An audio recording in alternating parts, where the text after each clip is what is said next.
champion. Set off Kaka and go and stand before them, and everything that I am about to tell you repeat to them. Anshar, your son has sent me. He has told me to report his heart's message. I sent Anu, but he was unable to face her alone. Nadimad panicked and turned back. Then Murdoch, sage of the Anunnaki, your son, came forward. He wanted his own free will to confront the inhabitants of Tiamat. He addressed his words to me. If indeed I am to be your champion, to defeat the inhabitants of Tiamat and save your lives, convene the council, name a special fate, sit joyfully together in Ubshu Ukanaku, and let me in my own utterance fix fate instead of you. Whatever I create shall never be altered. Let a decree from my lips never be revoked or never changed. Hurry and decree your destiny for him quickly, so that he may go and face your formidable enemy. Kaka set off and went on his way. Before Lahmu Mars and Lahemu Venus the Anunnaki, his forefathers, he prostrated himself and kissed the ground in front of them, then straightened up and stood there and spoke to them, saying, Anshar, your son has sent me. He has told me to report his personal message, that they founded a princely shrine for him. He took up residence as ruler before his fathers. You are honored amongst the great Anunnaki. Your destiny is unequaled. Your word has the power of Anu. O Murdoch, you are honored amongst the great Anunnaki. Your destiny is unequaled. Your word has the power of Anu. From this day onwards, your command shall not be altered. Yours is the power to exalt and abase. May your utterance be law, and your word never be falsified. None of the Anunnaki shall transgress your limits. May endowment required for the Anunnaki shrines, wherever they have temples, be established for your place. O Murdoch, you are our champion. We hereby give you sovereignty over the whole universe. Sit in the assembly, and your words shall be preeminent. May your weapon never miss the mark, and may they smash your enemies. O Murdoch, spare the life of him who trusts in you, but drain the life of the beings who have espoused evil. They set up in their midst of that one constellation, and they address Murdoch their son. May your decree, O Murdoch, impress the Anunnaki. Command to destroy and to recreate, and let it be so. Speak and let the constellation vanish. Speak to it again, and the constellation was recreated. He spoke to it again, and the constellation was recreated. When the Anunnaki, his fathers, saw how effective his utterance was, they rejoiced. They proclaimed Murdoch as ruler. They invested him with scepter, throne, and staff of office. They gave him an unfaceable weapon to crush the foe.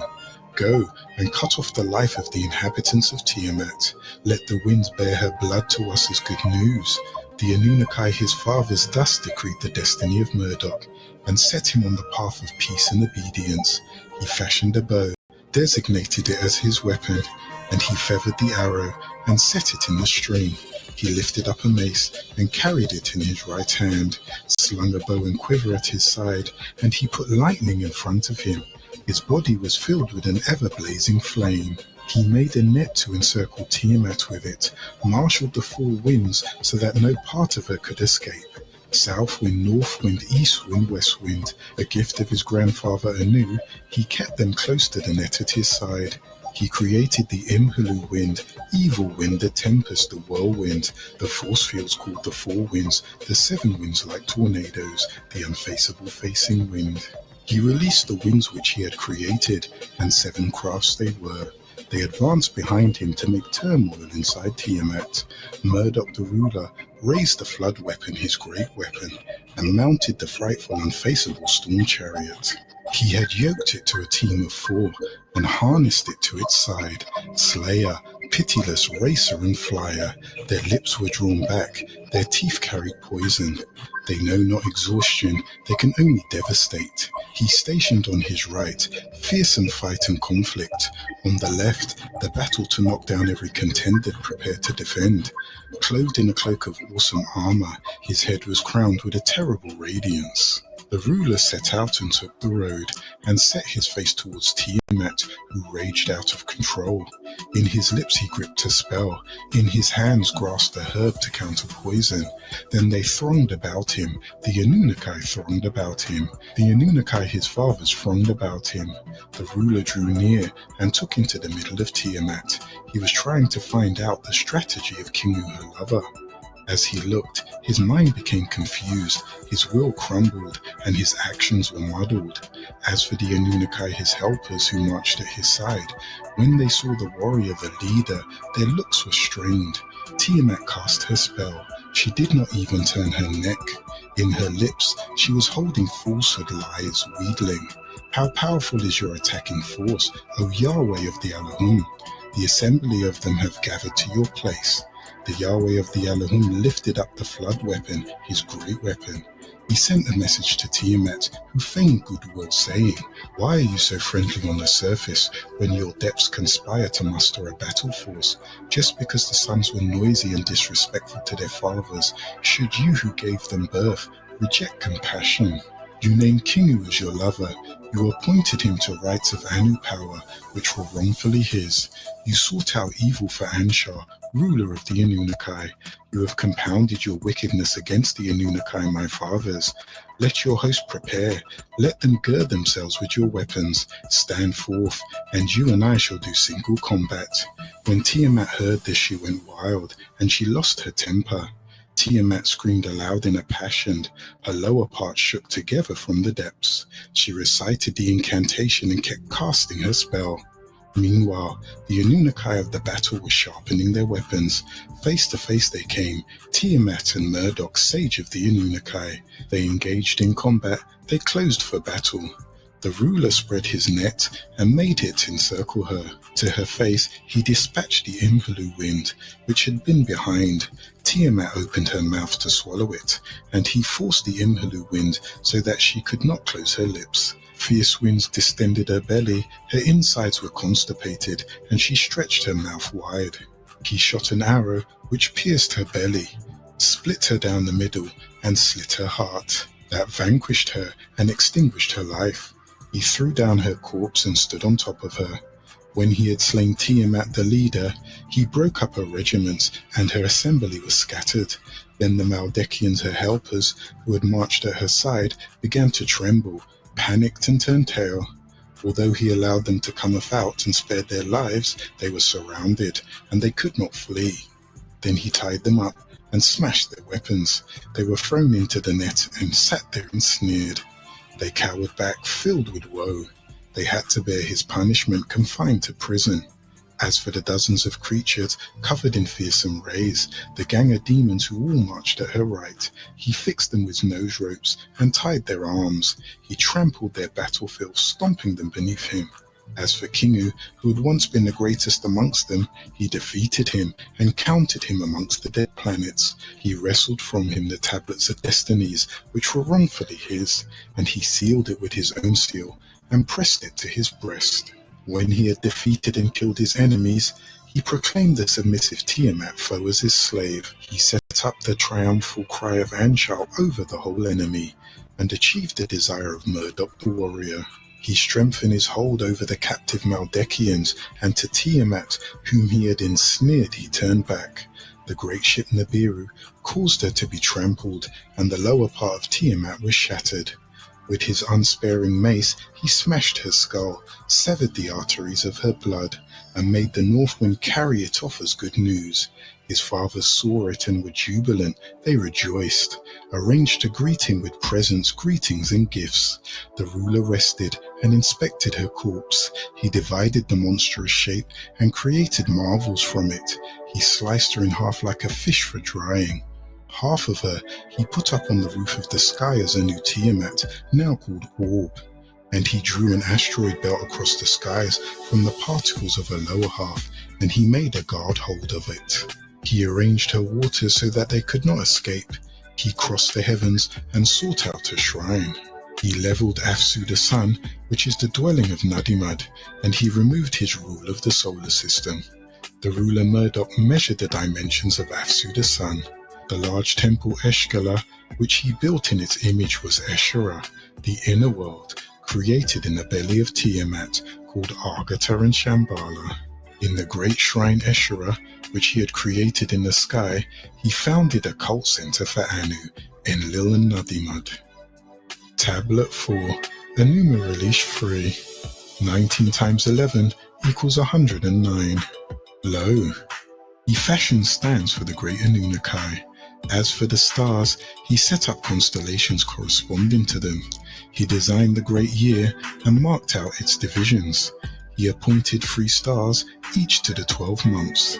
When he had made plans of the days of the year, he founded the Standard Nibiru to mark out their courses, so that none of them could go stray or wrong. He fixed the stand of Nanana and Nadimud together with it, and he opened up the gates in both ribs, and he made strong bolts to the left and right. With her liver he located the zenith, and he made the crescent moon appear, and entrusted the shadow hours to it. He designed the moon, and the jewel of the shadow hours, to mark out the days, and to go forth every month without fail in a corona. At the beginning of the month, to glow over the land. You shine with horns to mark out 6 days. On the 7th day, the crown is half. The 15th day shall always be the midpoint, or the half of each month.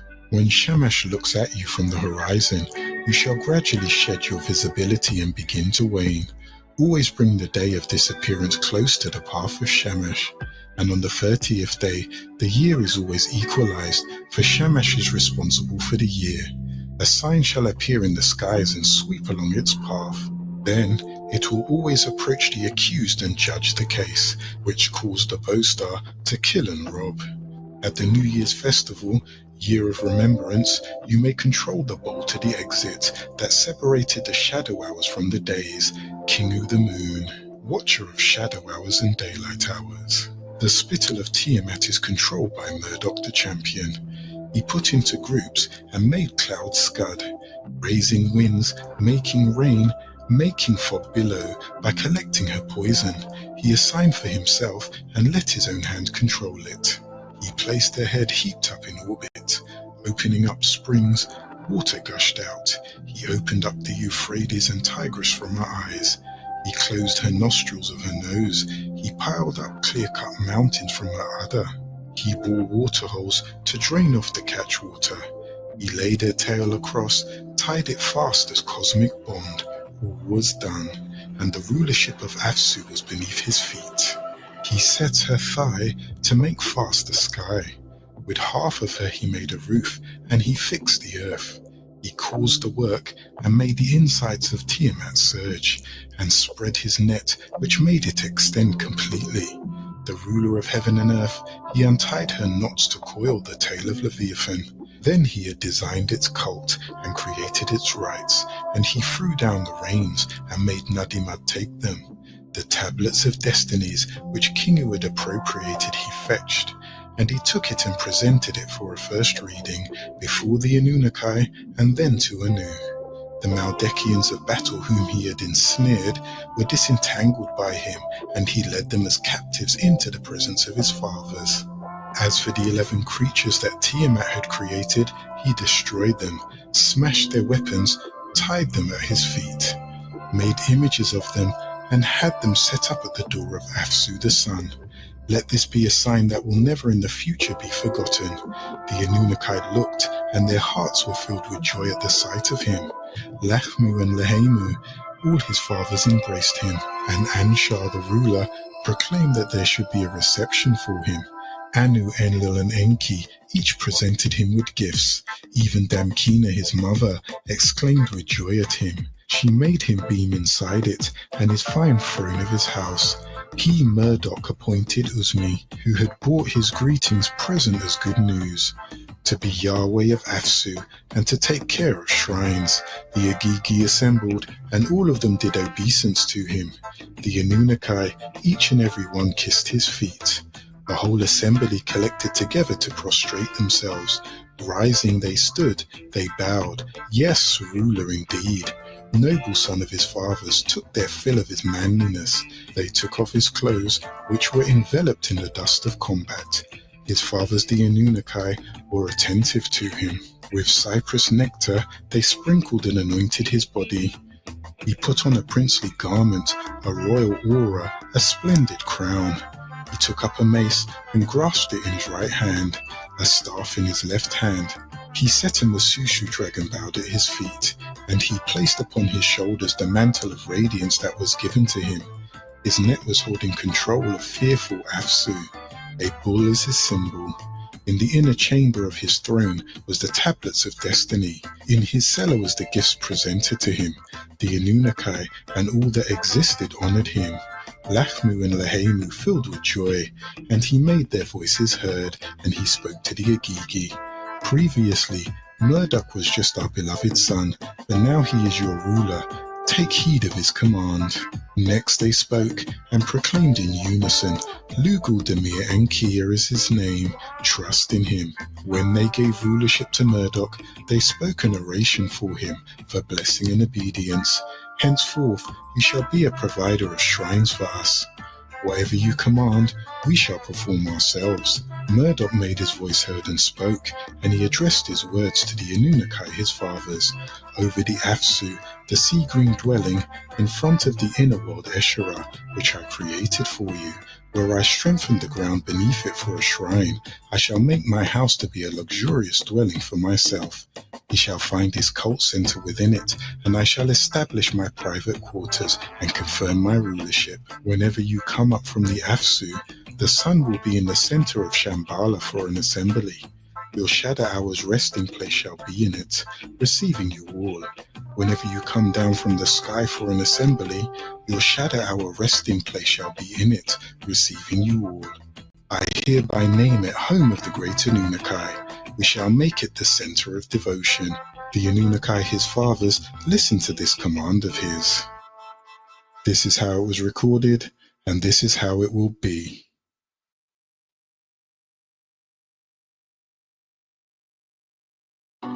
Chapter 5, The Enclosed Garden. Begin all acts and thinking by using El Kalum the All. Tablet 4, The Reptilian Nakash. 19 times 17 equals 323. Lo, now all was done. Cadman was placed in the enclosed garden of delight for a special reason. He was to know about all the things in the garden, and he was to inform his mate Nekeba about all the things in the garden, and the laws of the garden, and about the nature of the reptilians. Yet, this being Cadman forgot to inform his mate of this being, who is a reptilian. He takes many forms to deceive and beguile humans. In his forgetfulness, they did fall, and he became known as Zakar. Nekeba, meaning tribal leader for his tribe, through him was supposed to be ruled by her tribe, so she was supposed to be ruler. This Cadman and Nekeba were not the first Adamites on the planet Earth. There were Adamites, or people of the ground living on Earth long before Cadman and Nekeba. They were the first experiment from the Homo erectus into Homo sapiens that were done by the scientists Enki and Mother Ninti. In fact, anyone who lived and originated on Earth are Adamites, for it merely means earthling Adama.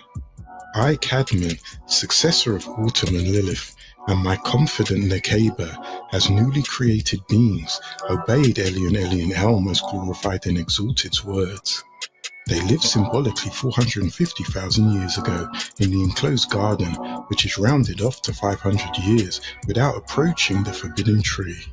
But Nakash Halal, son of Shakar, also known as Dawn, cursed be upon him, wandered constantly on the outskirts of Gan, the enclosed garden of delight, resolving to lead us supreme beings' new race into the hands of Nana, who is sin. Because he was denied admission into the enclosed garden, he was constantly seeking a covert way to enter Gan. But the east gates were shut to Nakash, and his residence was 20 miles outside of the enclosed garden of delight, and it was guarded by the agreeable Alahum Rudwan, son of Araziel and Rafikiel, peace be upon you and the mercy of El Elo. There were two other creatures also placed in Gan. One was the peacock Thukiak, known as Ashnan, who really symbolizes a beautiful young lady. She, Thukiak, also known as Ashnan, was an agreeable Alahum. She was of one of the schools of Zadok. Ashnan was responsible for the grain and sustenance of the enclosed garden, and the other one was Tanin, dragon, as a symbol of Tiamat, the serpent. The beautiful woman Thukiak, also known as Ashnan, who was the finest of all the birds of the enclosed garden, came out of Gan one blessed day out of inquisitiveness. Her beauty could be likened to emeralds and pearls, and because her voice was so enchanting, she was appointed to sing the praises of Elion Elion El, the Most High, glorified and exalted, which was the job of Nakash before he fell. But first he, Nakash, went to the white bird Aziel, who said, "You will not enter me." So he went to the black bird Baziel, who also said no. Then the red bird Sire, she too said no. All these birds came from the same school as the beautiful woman came from, and that beautiful woman was Thukiak. One day, while observing the beautiful woman Thukiak, who is also known as Ashnan, who Nakash hated, Nakash said to himself, "Doubtlessly, this beautiful bird must be vain. Perhaps I may be able to persuade her to usher me secretly into Gan." Determinedly, he waited until the beautiful woman had gone so far from the east gates that she no longer could be overheard by Rudwan. May El Elo send peace upon him, and the other Allahum that protected Gan. And when she was within reach, he whispered to the beautiful woman. This is how he got his name Nakash the Whisperer. "You are the most wonderful and beautiful of all the birds of the enclosed garden." "I am," she answered. "But who are you, who seem frightened as if someone did pursue you?"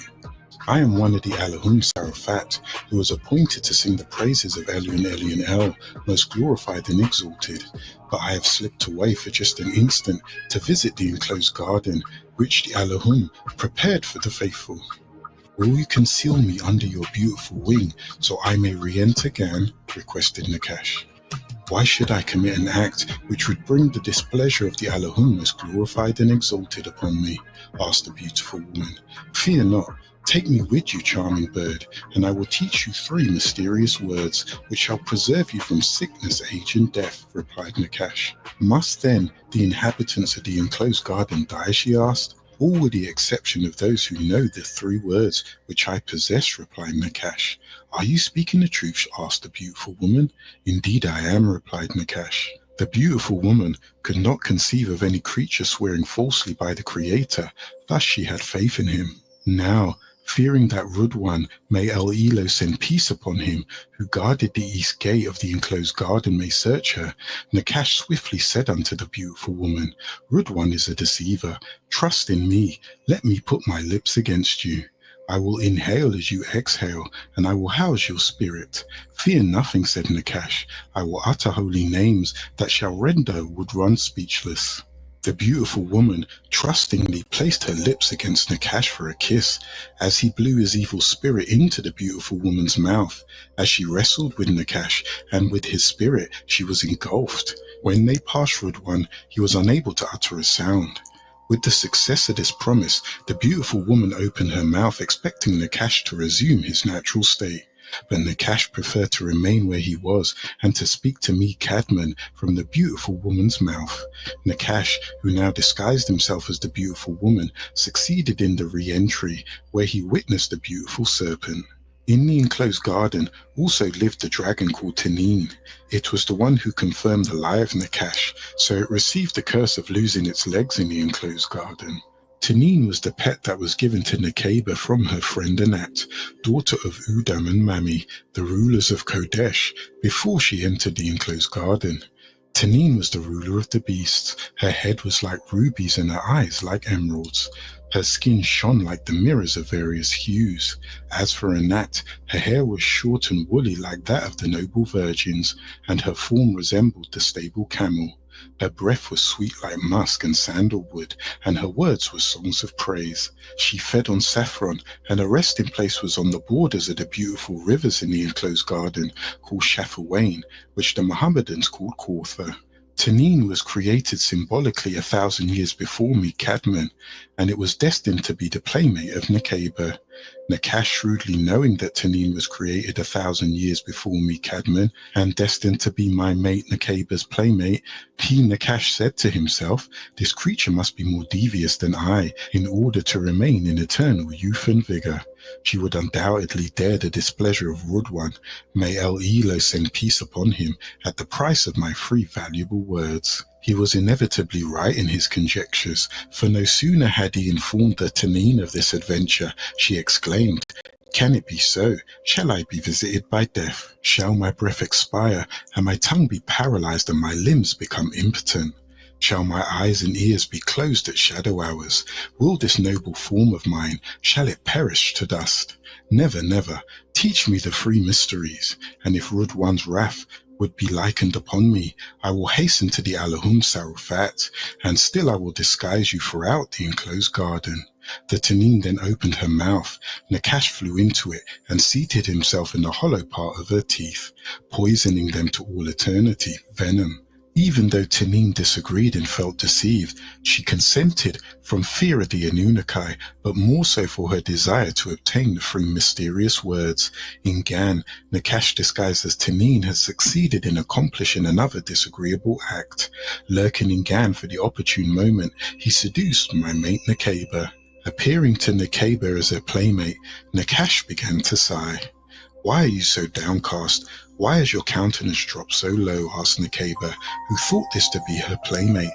The voice of Tanine, with Nakash in her chest, sighed again. I am exhausted for the destiny of you and your mate. Why?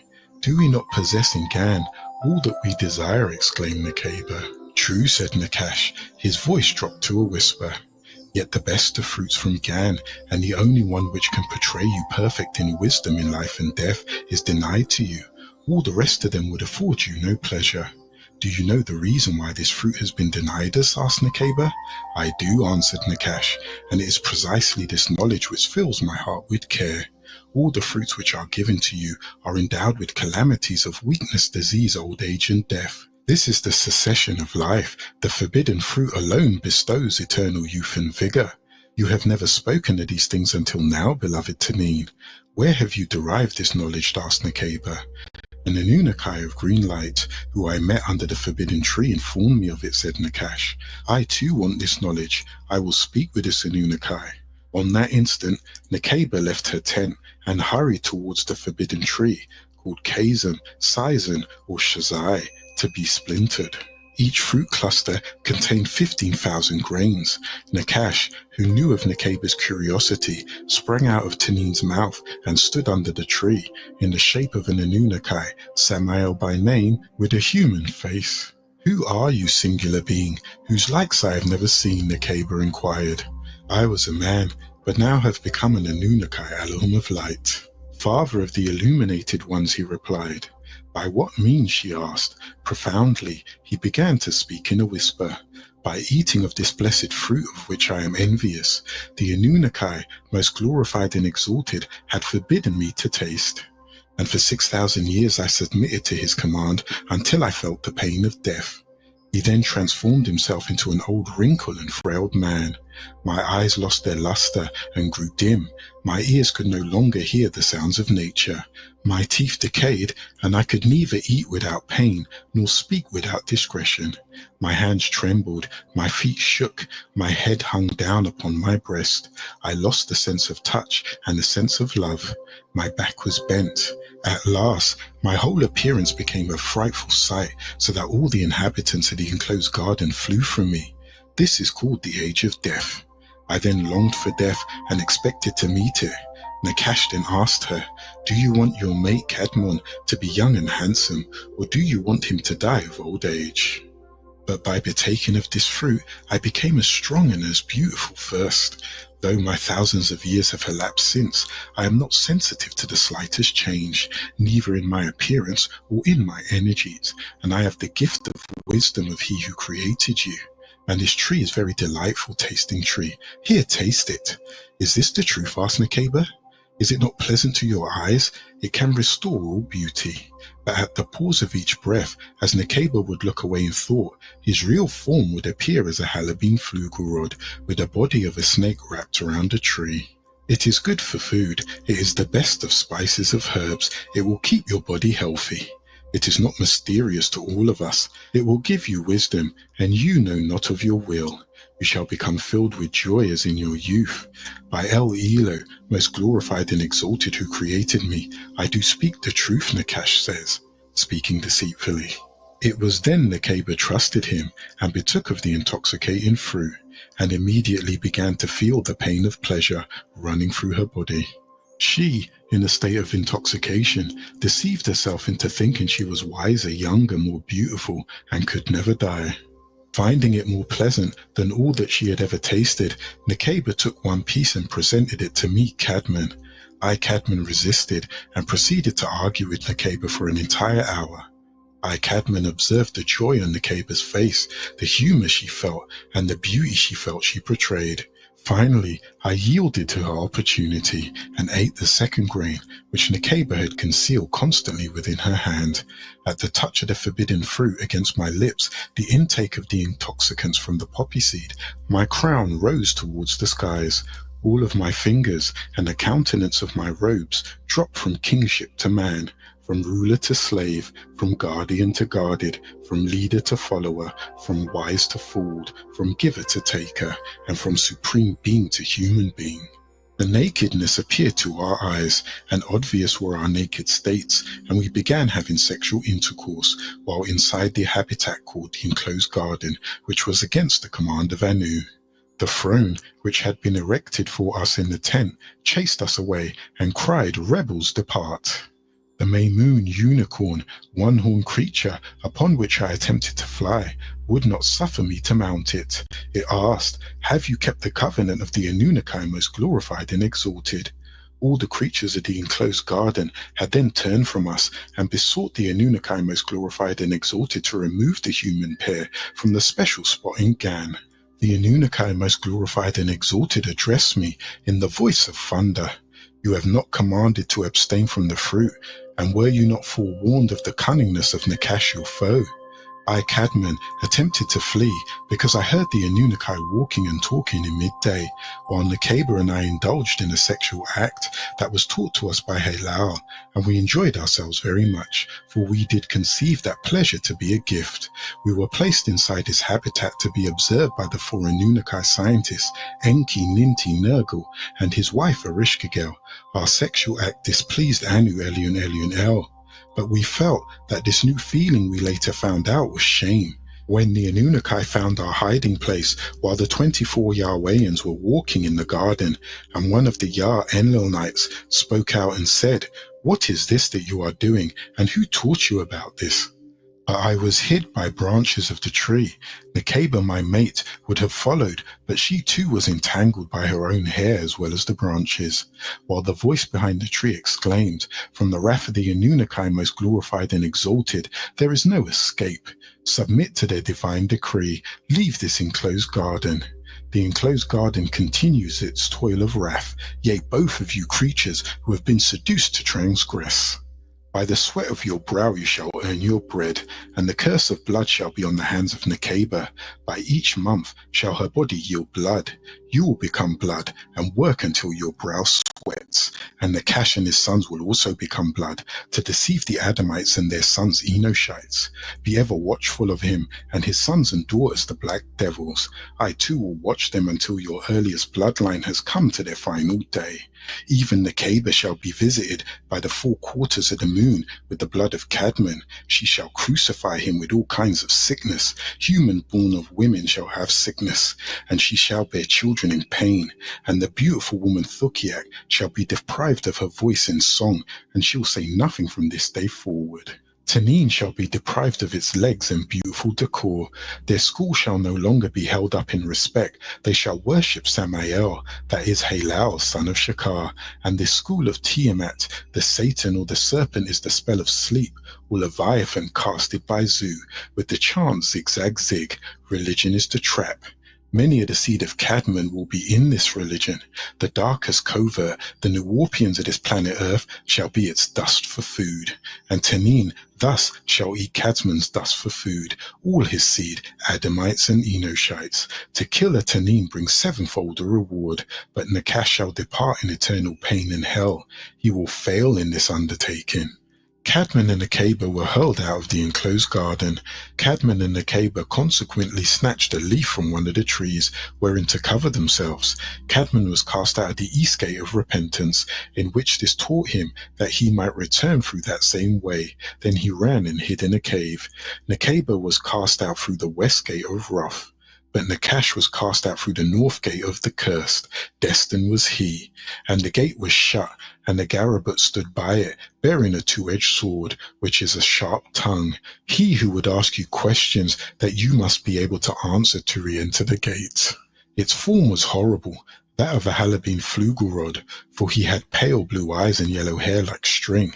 His skin was without color, and he had faces turning every way. He was of the lesser beings, the defected breed, bred to rule the earth for 8,400 years Earth time, grafted from the demonic Hindus before the birth of Cadmon. Gan was cast asunder by the anger of the Anunnaki most glorified and exalted, and he became barren, a desert. One day, to yield the rich soil that would give back to Cadmon and his descendants its throne and glory, the desert soil will yield the rich black oil, which will make its land the most sought after and respected. Cadmon and Nekeba reunited after 100 years of the old time, and they both cried until they met in the same place that they had did that shameful act, and it became known as Arafat, which is today located in Saudi Arabia, for they knew each other there sexually before the appointed time. From there, they went to Becca at the gate, and they tried to grab hold of a leaf from Gan. Once the Anunnaki most glorified and exalted spoke in thunder, each period of your year, the half of the Sha'ab or Shaban, shall your descendants' names be written on a leaf, and on that same tree, which is the tree of life which you reach for, shall be shaken, and those leaves fall, be they prepared or unprepared. This tree is symbolic of all that lived each year, a record of who will die. So be prepared with 100 prostrations in Tawful and much remembrance, meditation, reciting and reading for that full shadow hour. Do not let sleep take over you, or you shall return to us for judgment. Stay awake through the night. Those that don't without good reason, as in health, shall be judged as uncaring. Because of this act, which you have committed with distress and pain, each human will begin to wrinkle, which will be a sign of your regret. When Cadmon and Nekeba were put out of the enclosed garden, Cadmon and Nekeba began growing away from each other out of anger, one accusing the other for their wrong. They went in different directions and didn't communicate symbolically for 1,000 years, what seems to them the Anunnaki a lifetime, 1,000 years which is one day of Earth time. The 100 years of separation seem like 1,000 years to them, as in one day is equal to 1,000 years to the Yahwehians. Up until their crying could be heard by each other, Cadmon's voice traveling from the east wind and Nekeba's from the west wind. On Nekeba hearing it, she placed her hands over her face, which women will do in despair. Cadmon put his right hand on his beard, for the original man did not grow hair on their face. Only those beastmen, the Enkiduites, grew hair all over their body. Cadmon, being the mixed seed of Hindu, did grow hair on his face, 7.5 to 8 ether, making him an Asiatic black man, a disagreeable Hindu, the first human devil on earth, as opposed to the beast in human form, the Flugorod, and he tightened his brow, which is also the custom of men in sorrow and confusion. All of nature wept with him. The birds, beasts, insects, which fled from Cadmon by reason of his sin of consuming of the forbidden tree, were touched by their lamentations, and they came to manifest sympathy for their moaning, groaning, and crying. First came the locust, so last shall be the locust. The entire universe, all created beings, from the smallest insect to the Anunnaki, who held the world in one hand, were weeping with Cadmon. Anu Elion Elion El, most glorified and exalted, sent Gebri, son of Elo, gaining the title the Yielder, the Merciful, for he is the revelation bearer. Gabriel came to Cadmon with these words, I seek the forgiveness of Anu Elion Elion El, my Rab, for all the deeds that I have committed, I repent to him. These words were destined to save all the newsbearers and all of the mortals. As soon as Cadman had pronounced these words with a patient heart, the power of the skies opened to him. And Gabriel said, Anu, who is also known as El Elo, the source and the exalted, has accepted your repentance. Give gratitude to Anu